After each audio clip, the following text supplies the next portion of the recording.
KPBS On Demand is supported by UC San Diego's Art Power, presenting cellist Joshua Roman, performing from his album Immunity, alongside music by J.S. Bach and more, Sunday, June 22nd at UC San Diego's Epstein Family Amphitheater. Reserve your tickets at artpower.ucsd.edu.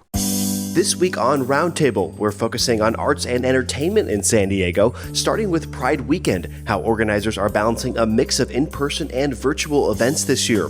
And the final steel beam is in place, a big milestone for the new stadium taking shape in Mission Valley, and Cinema Junkie rebooted. We'll hear from the host of the new KPBS podcast all about the new movies. I'm Matt Hoffman, and the KPBS Roundtable starts now.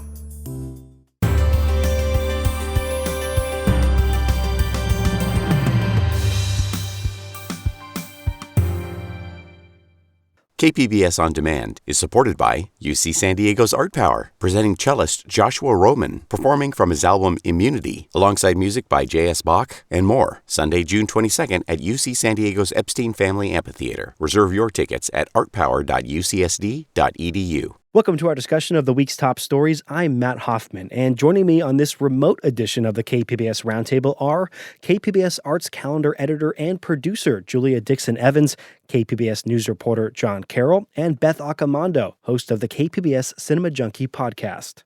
July has traditionally been a month for some of San Diego's biggest events, but the pandemic cleared everyone's calendar last year, and some of that uncertainty is lingering with no Comic-Con this summer. But another event that draws people from around the world is back, with San Diego Pride offering a mix of in-person and online events to meet people at their comfort levels.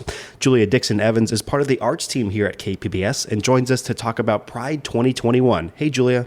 Hi, Matt. Thanks for having me on. Yeah, and so this weekend is the big one with the Spirit of Stonewall rally on Friday and then the Pride block party. But events like this have been going on all week. So in general, how's it been going so far?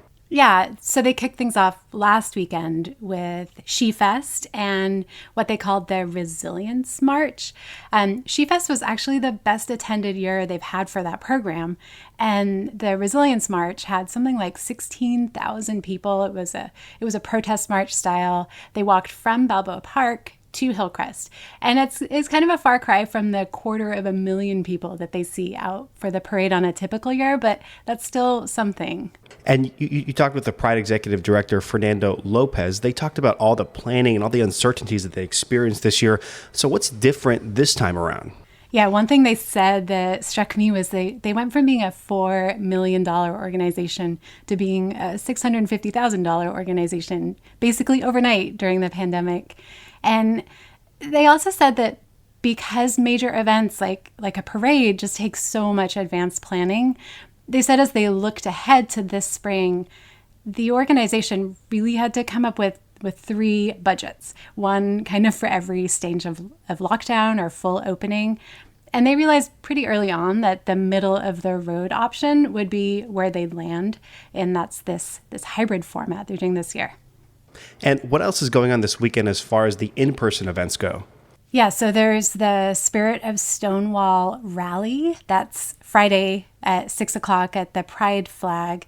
They're also doing a Hillcrest Pride block party running Friday and Saturday afternoon well into the night, but that's mostly sold out. There's a couple of VIP day of ticket options still available.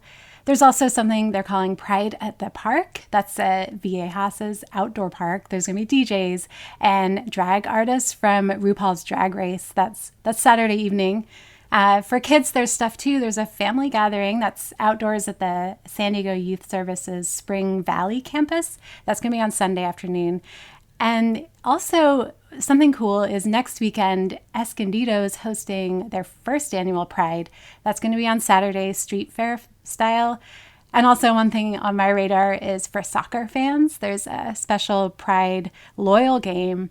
And also there's a ton of pool parties at various hotels all around town. And COVID-19 affected everyone, including those who partake in Pride. And organizers decided to go with this hybrid model, as you said, keeping an online element this year to address some of those concerns. And what did Lopez tell you about the demand for online and virtual events this year? Yeah, they told me that readiness is all over the map. Some people wanted more and were upset they weren't having a parade and a festival. And other people think it's too much too soon. So as an organization, they're trying to offer as much as they can for everyone.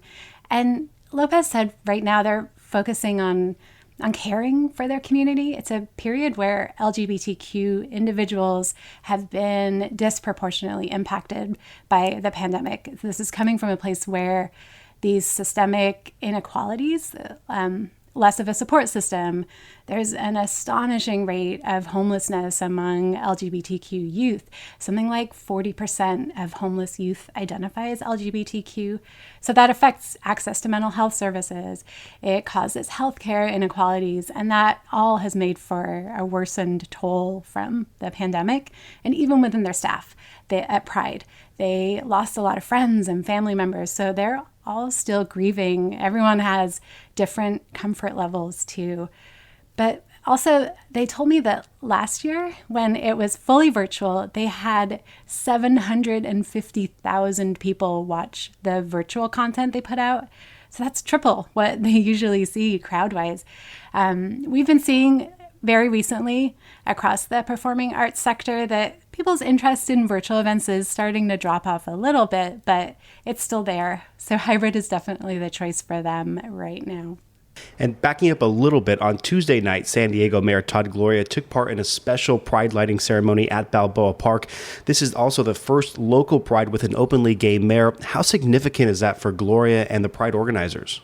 Yeah, there's a lot of firsts going on for sure, but also kind of a stronger focus on the history and the resilience of it. When Mayor Gloria spoke at the opening ceremony this week, he drew on that long history, and it's a history of strife and continued violence. Particularly, Gloria pointed out violence towards Black trans women, and this pandemic year has shown that there are life and death repercussions from all of these inequalities. One thing Lopez said several times was that marriage equality isn't, quote, won. The fight isn't done, and inequalities are still rampant. We mentioned that lighting ceremony. What are some of the landmarks that will be lit up this weekend in honor of Pride? Yeah, so the Oregon Pavilion at Balboa Park, there's the Convention Center, the Sails, San Diego County Building, the Port of San Diego Building, and then also St. Paul's Cathedral in Hillcrest. And I mean, I also heard that the pool at Harrah's Resort will also be lit up with rainbow lights to swim in. Sounds like a lot. Is there something arts related during Pride that you would recommend people have to go and check out and see? Yes. So I talked to Midday about this today, but one thing worth another nod is a family-friendly play that Diversionary Theater is performing. I wrote about this one this week. It's a live in-person show. It's free, and it's in the outdoor courtyard at St. Paul's Cathedral on Saturday afternoon at 1 and 4 o'clock. The play is called Dear One, Love and Longing in Mid-Century Queer America. It's written by a trans playwright, and it's a collection of these actual archived letters that were sent into One magazine, which was around in the 50s and 60s. It was the country's first openly gay and lesbian periodical. Plus, it's being performed by their Teen Versionary program, which is an outreach project for youth. You write the KPBS Arts newsletter and edit the arts calendar, and we know that Pride and the arts are intertwined. So why is an event like Pride so important for artists and our shared culture? Yeah, Pride really does honor the arts and performers. There's so much music and drag artists and poetry, visual art, and plenty of theater. But art, when you think about it, is really about storytelling at its core. And storytelling is always this really powerful tool for understanding your neighbors or building empathy and community. And it's also literal work, paid work for the arts sector. Pride has hired hundreds of LGBTQ artists and performers this year. And also this year, we can't really answer this question without talking about Larry Baza, who was an artist, arts advocate, LGBTQ activist who we lost to COVID in February of this year. And Lopez, the ED of Pride, said that they had been considering adding an arts and culture award to their annual Spirit of Stonewall awards. They've been considering that for a while now. So this year they're doing it, and they're naming it in honor of Baza. So the first annual Larry T. Baza Art and Culture Award will go to Matt Morrow, who's the Executive Artistic Director of Diversionary Theater. And he'll be presented that on Friday night at the Spirit of Stonewall Rally. I've been speaking with Julia Dixon Evans, who covers the arts for KPBS. Julia, thanks so much. Thank you so much, Matt. It was a pleasure. According to Fox Sports, San Diego was the highest-rated local market for Tuesday night's Major League Baseball All-Star Game. A big part of that was due in part to Padre fans tuning in to see 4 of their stars on the big stage. Sports is a part of our shared culture, and another piece is taking shape right now in Mission Valley. The new Aztec Stadium is the centerpiece for the big redesign of the stadium site that used to host the Padres and the Chargers. KPBS reporter John Carroll was there for a significant milestone in its construction this week and joins us now. Hey, John. Hey there, Matt. So many of us have driven by this stadium site over the past year or so and seen some of the progress there. What was your initial impression when you were there on Wednesday?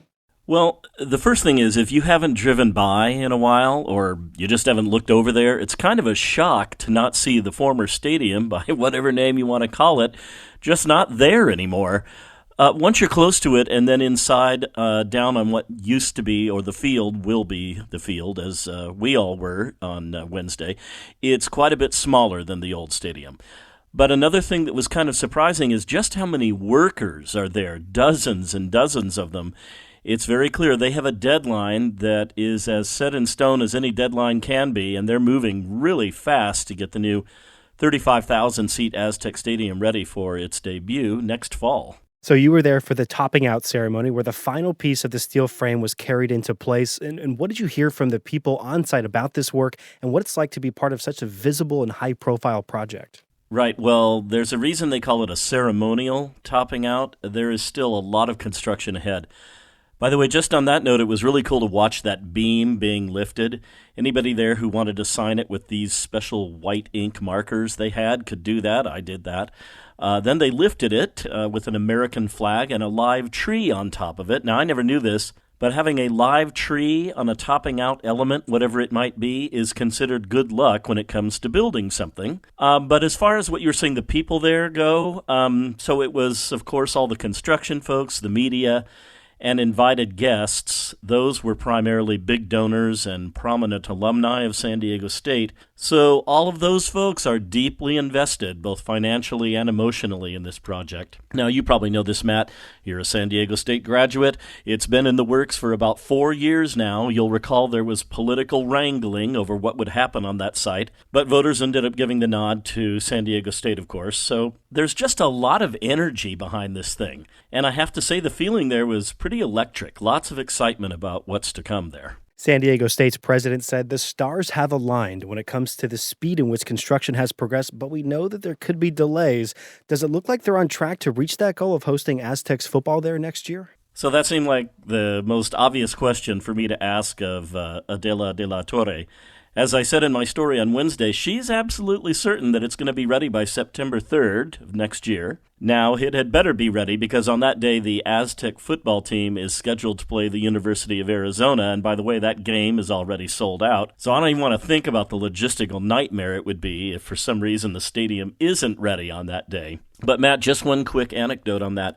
Once the ceremony had wrapped up and people were leaving, my photographer and I hung around a bit longer to pick up some shots that we needed.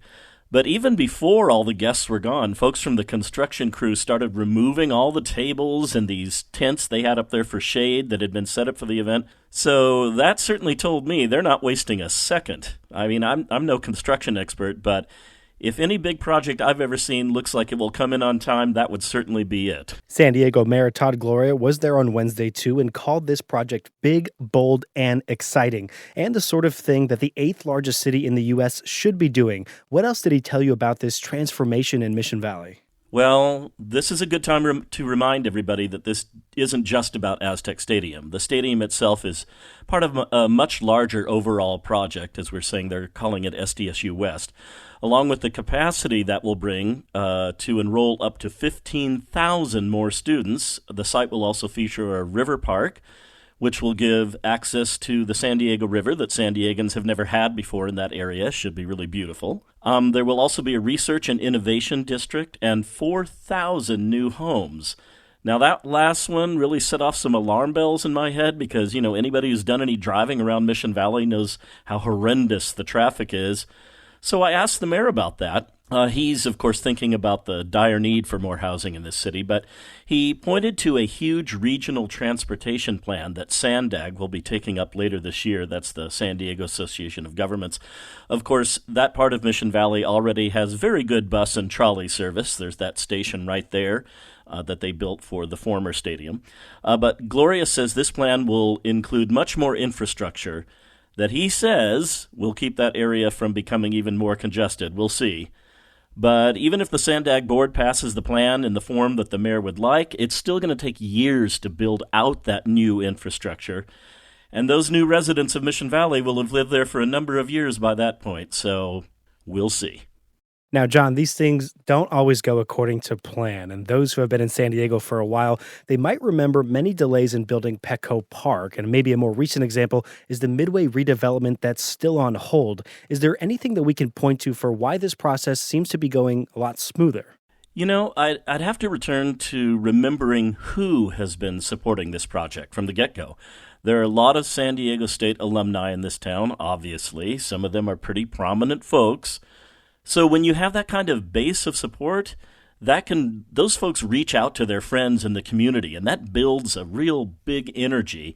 I just think that has a lot to do with why, once the voters gave the green light, this project moved along pretty smoothly. Now, you might recall there was some back and forth between the university and the city on a number of issues surrounding the entire project, but none of that ever got completely bogged down. It did take a matter of months, as you'll recall, but the two sides obviously worked things out. Petco, as popular as it is and as it was back then, just didn't have that kind of deep-rooted support in this town that can quickly, or relatively quickly, overcome obstacles. And as far as the Midway redevelopment project, I think that's a subject for another roundtable discussion. But who knows what's going to happen with that? Hint, hint for our producer, Ben. Voters were not sold just on a new Aztec stadium, but all the surrounding development. And much of it will be for the SDSU campus expansion, but not all of it. What else is planned for the site? In many ways, when it's complete, it's really going to be a little city inside the city. There will be more than 1.5 million square feet of research and innovation space, which will allow private entities to work with the university, which of course will be a big benefit to students and to those companies as well. The River Park, I mentioned, if it comes out like it looks in the artist's renderings, should really be magnificent. Also, more than 80 acres of open space, including athletic and recreational fields, plus more than 4 miles of hiking and biking trails. Of course, the stadium itself will be used for much more than football. It's also going to, we think, host professional soccer, concerts, and other events. And it's built, they say, so that it can be expanded to someday be the home of another NFL team in San Diego. We'll see. 95,000 square feet is set aside for retail and business services, and a 400-room hotel. I didn't mention this in my story on Wednesday, but definitely important. A 400-room hotel is planned with plenty of conference space. And on that, like the research and innovation space, this will also be really beneficial to students in SDSU's School of Hospitality and Tourism Management. And finally, 6,000 parking spaces. So it is a very large project.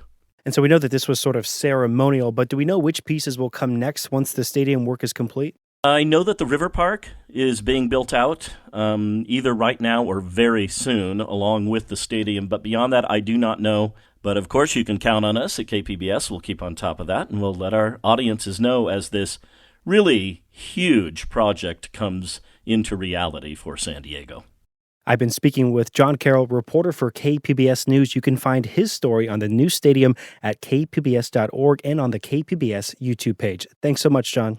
Thank you, Matt. KPBS On Demand is supported by UC San Diego's Art Power, presenting cellist Joshua Roman, performing from his album Immunity, alongside music by J.S. Bach and more, Sunday, June 22nd at UC San Diego's Epstein Family Amphitheater. Reserve your tickets at artpower.ucsd.edu. Hollywood is hoping that the summer blockbuster will make a comeback this year as more people feel comfortable going back to the movies. And here at KPBS, our Cinema Junkie podcast is making its own comeback. A refreshed version of the show hosted by arts and culture reporter Beth Accomando is now live, with the first episode of Cinema Junkie now available, along with a new companion video series that we're about to get into here as well. Beth Accomando is here to tell us more about it. Hey, Beth. Hey, thanks for having me. Yeah, so Beth, first, why did you think it was time to do a reboot of Cinema Junkie? Well, everything needs to get polished up and brightened every now and then. And I'd been doing it since 2015. And I felt like I wasn't getting a whole lot of traction with it. And I wanted to get more feedback on it and find out what I can do to kind of freshen it up and make it a little more engaging to listeners, because there's so much more competition now. When I started it, it was more like the Wild West for me. It was, they could be any length and they could run whenever you wanted them to. And now I think there's a little more structure and formatting. So I wanted to kind of look into that and try to make Cinema Junkie a little more polished for this. You also do movie reviews for KPBS, and the podcast is more of a discussion. For those who are new here, what should they expect? Yeah, so I love going for deep dives into films. I love to be able to talk at length about something. So I might talk about film noir or blaxploitation cinema, or even just a single film. And to be able to talk at length about that and really delve into details and try to get people excited about a particular genre or a particular filmmaker is really what I want Cinema Junkie to be about. It's about literally sharing my addiction to film. I want people to be as excited about movies as I am. Well, your first show is back just in time for the upcoming Comic-Con at Home, and you recently reviewed the latest Black Widow film, and we know that these movies have really become a major engine for Hollywood. So big picture here, what do you make of just how much this genre has grown? Well, especially right now, people haven't been in cinemas for over a year, and the attraction of these big movies, films like F9 and Black Widow, you want to see something that takes up that entire screen and that basically takes you out of reality completely. And I think those films are great for that. And I think that's what the initial draw back to theaters is going to be. It's that spectacle of going to a movie. And comic book movies and comic book influenced products have been around for a long time. When Superman came out in the 30s, there was pretty quickly after that a radio show, and then later a television series. And so we've always kind of had comic book movies and comic book shows available to us. But I think with state-of-the-art special effects and CGI, we're just able to create those worlds so much better. And it's catching on for people. People love going to movies for escape. But I think what I explore in the podcast is while it's escape, there's also a larger context to look at those films and to really see how they're reflecting our culture and our values and issues that are really current. In your latest Cinema Junkie episode, you talk about the link between comic book movies and critical thinking. And we know you said you like deep dives. So why was that an idea that you wanted to explore? Well, my guest is Arnold T. Blumberg, and he teaches at the University of Baltimore. And we generally bond over zombies because he's also known as the Doctor of the Dead. But he has the distinction of teaching the first college course on the Marvel Cinematic Universe. And the thing about this is that if you use something that students are already interested in, it is a great gateway to getting them to come and discuss things that they might be a little more hesitant or reluctant to dive into. But you show them some of the Marvel movies and they look to discussions about drones and the government spying on you and how much freedom do we have to give up for security. And talking about it within Captain America is a very different way to access their ideas and to get them thinking about things. And that's what Arnold really does a great job of, is he also taught zombies and used that to reflect social issues. And so I think it's important to know that pop culture is really a reflection of us in very extensive ways. And I love to use pop culture as a means of getting into other issues. You just hosted a sort of virtual premiere on the streaming platform Twitch. So do you hope to do more of these online events, or what can people expect as more of this coming down? Well, since we're just coming out of the tail end of the pandemic, we couldn't do a live event. So Twitch seemed to be a great opportunity to try something a little different. And I would love to do things again on Twitch. It's a fun format to use. I love how Pack Arts has been using it for this mystery kung fu theater during the pandemic. And so I hope to try some experimental things as we move forward. And for those looking to support independent films, you actually broke some news on your virtual premiere on Twitch. Where's the new location for Digital Gym? Yeah, so Digital Gym Cinema got booted out of their location on El Cajon Boulevard. And during this pandemic, they've had an opportunity to partner with UC San Diego. And UC San Diego is building a beautiful, the building is built, but it's a beautiful building at Market and Park, 4 stories. And Digital Gym Cinema is going to be one of the tenants there. And there is a beautiful cinema that's being built there. It's a micro cinema, only 66 seats, but it's going to be state of the art. And it's a wonderful opportunity for independent, foreign documentaries, all these kinds of films that may not be as readily available in the big multiplexes. And it's an opportunity for people to see those kind of films. And I program there through a volunteer group called Film Geek San Diego. So it's just a great opportunity to showcase different kinds of programming and highlight different voices. Getting back to Cinema Junkie, there's also a new visual element. Tell us about the Geeky Gourmet series on YouTube. Sure. KPBS wanted to do a little more with their YouTube channel. And I said, well, I cook themed food to go with all the movie screenings I do. And I said, I could offer a Geeky Gourmet where I'll show you how to make 7 Hobbit meals, or I'll show you how to make comic book cookies that you can eat while you listen to my podcast about the Marvel Cinematic Universe.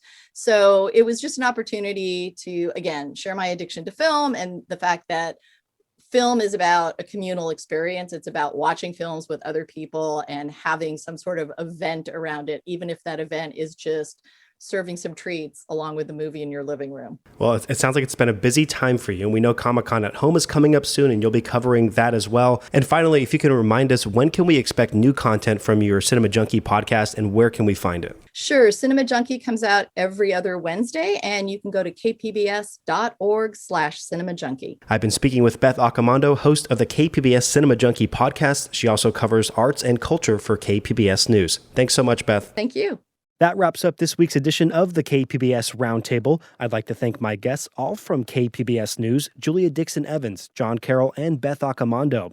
If you missed any part of our show, you can listen anytime on the KPBS Roundtable podcast. I'm Matt Hoffman. Thanks so much for listening, and join us next week on The Roundtable. KPBS On Demand is supported by UC San Diego's Art Power, presenting cellist Joshua Roman, performing from his album Immunity, alongside music by J.S. Bach and more, Sunday, June 22nd at UC San Diego's Epstein Family Amphitheater. Reserve your tickets at artpower.ucsd.edu.